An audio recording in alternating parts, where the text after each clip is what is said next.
नमस्कार साथियों, कैसे हैं आप लोग। मुझे पूरा उम्मीद है आप लोग अच्छे होंगे, स्वस्थ होंगे, मस्त होंगे। साथियों, आज के इस महत्वपूर्ण सेशन में हम बात करने वाले हैं प्रदेश और देश में जितने भी आउटसोर्स कर्मचारी हैं, संविदा कर्मचारी हैं, दैनिक वेतनभोगी कर्मचारी हैं, अस्थायी कर्मचारी हैं, उनसे जुड़े हुए हर एक महत्वपूर्ण नोटिफिकेशन, हर एक महत्वपूर्ण न्यूज़पेपर की खबर पर साथियों लगातार वीडियो लेकर आता रहता हूँ। आज कुछ दिन पहले, कुछ महीने पहले आप लोगों ने सुना होगा कि उत्तर प्रदेश में आउटसोर्स सेवा निगम लिमिटेड की स्थापना हो चुकी है और उसके लिए लंबे समय से इस बात का इंतजार था कि कब पोर्टल तैयार होगा, कब वेंडरों की रजिस्ट्रेशन होगी, एजेंसियों की रजिस्ट्रेशन होगी और उसके बाद कब नई भर्तियां आएंगी और जो भी पुराने कर्मचारी हैं जिस भी डिपार्टमेंट में, उनको कब उनके वेतन और पीएफ, ईएसआई और सारी फैसिलिटी की सुविधा उनको कब से मिलने लगेगी। आज इसी पे बात करने वाले हैं साथियों।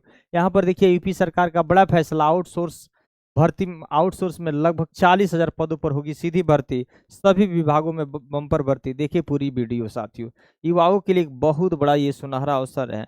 और यहाँ देखिए, जो पुराने कर्मचारी हैं लंबे समय से इस बात का इंतजार कर रहे थे कि उनका सम्मानजनक मानदेय कब बढ़ेगा और साथ ही साथ नई भर्ती कब आएंगी। यहाँ देखिए, यूपी कास ने विभागों से आउटसोर्स श्रमिकों का मांग दिया ब्यौरा ब्यौरा यानी उत्तर प्रदेश आउटसोर्स सेवा निगम लिमिटेड ने पूरी तरीके से जो भी कर्मचारी हैं उनका पूरी तरीके से डिटेल्स मांग दिया है। उत्तर प्रदेश आउटसोर्स सेवा निगम यूपी कास का पोर्टल लगभग तैयार हो गया। पोर्टल का ही लंबे समय से इंतजार था कि पोर्टल लगभग तैयार हो गया है और जल्द ही निगम इस पोर्टल के माध्यम से अपनी गतिविधियां तेज करेगा। इसी बीच यूपी कास ने सभी विभागों और उनसे जुड़े निगमों में आउटसोर्सिंग एजेंसियों के माध्यम से कार्यरत समस्त कार्मिकों का ब्यौरा मांगा है। जो भी कर्मचारी है उनका पूरी तरीके से डिटेल्स मांगा है, किस विभाग में कितने कर्मचारी काम कर रहे हैं और किस पद पर है। पूरी तरीके से ये ब्यौरा मांग लिया है यूपी कास ने। माना जा रहा है कि पोर्टल पर मैन पावर सप्लाई करने वाले वेंडरों का रजिस्ट्रेशन हो जाने के बाद आउटसोर्स कार्मिकों को सरकार द्वारा तय बढ़ा मानदेय सुविधाएं भी दी जाने लगेगी। यानी आउटसोर्स सेवा निगम लिमिटेड में यह बात कह दी गई थी कि सबका सम्मानजनक तनख्वाह होगा, किसी का 20,000 से नीचे नहीं होगा, उनका पीएफएसआई, ग्रेजुएटी आदि का लाभ मिलेगा, सारी मेडिकल फैसिलिटी सब कुछ लाभ मिलेगा। अब सब जैसे ही पोर्टल तैयार हो जाएगा, सारा ब्यौरा अगर मिल जाएगा, मिलने के बाद जो भी वेंडर है, जो भी एजेंसियां हैं वो अधिकृत हो जाएंगी और वही अधिकृत एजेंसियां मैन पावर सप्लाई यानी जो भी आउटसोर्स कर्मचारियों को क्या करेगी, सप्लाई करेगी। जिस विभाग में जितने कर्मचारियों की आवश्यकता होगी उनको उस विभाग में सप्लाई करेगी उनका। अगले साल होने वाले विधानसभा चुनाव को देखते हुए आउटसोर्स कार्मिकों को बढ़ा मानदेय और अन्य सुविधाएं जल्द ही दिए जाने की पूरी तरीके से तैयारी में है। तो ये तो बात है कि बहुत जल्द ही आपको मिलने वाला है।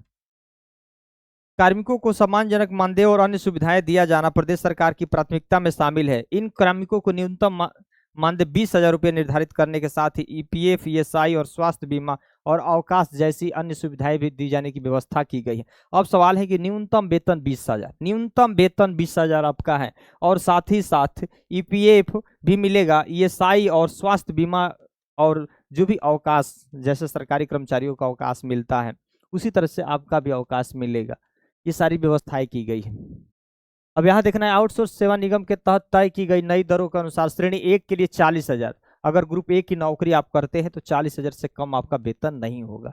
अगर बी ग्रुप की नौकरी अगर करते हैं तो 25,000 से रुपये कम नहीं मिलेगा। और सी मतलब तृतीय श्रेणी की अगर नौकरी अगर आप करते हैं तो 22,000 से कम नहीं मिलेगा। और चतुर्थ श्रेणी की नौकरी करते हैं तो 20,000 रुपये से आपका मासिक पारिश्रमिक आपको मिलेगा।